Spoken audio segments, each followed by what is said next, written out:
High hello' welcome back to my YouTube channel মোৰ অন্য এটি ভিডিঅ'লৈ আপোনালোক সকলোকে পুনৰবাৰ স্বাগতম জনাইছোঁ আৰু যিহেতু যোৱাকালি আমাৰ কি শনি সকাম আছিলে কিন্তু ভিডিঅ'টো ভালকৈ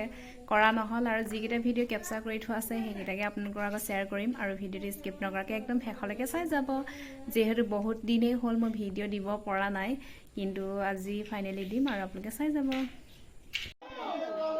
যিহেতু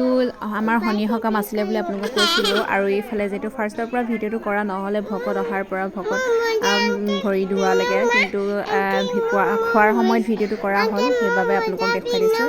আৰু এইফালে গাহৰি মাংস চাইমদ কুকুৰা মাংস তাৰপিছত এনেদৰে সজাই লোৱা হয় ধুনীয়াকৈ কলপাতত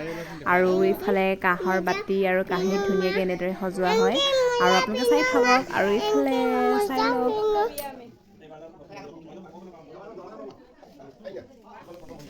আৰু এইফালে এয়া বাহিৰত এইফালে ডাঙৰ ভাজি পাত শাকৰ লগত গাহৰি মাংস আৰু এইফালে তলত ভাত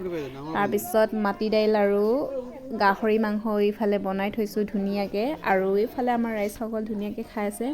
আপোনালোকক অকণমান দেখুৱাই দিছোঁ আৰু যিহেতু ভিডিঅ' চব কৰা নহ'লে লাষ্টলৈকে কৰা নহ'লে যিকেইটা ভিডিঅ' কেপচাৰ কৰিছোঁ সেইকেইটা আপোনালোকক দিছোঁ আৰু আজিৰ ভিডিঅ'টো এয়া আছিলে আজিলৈ বাই বাই।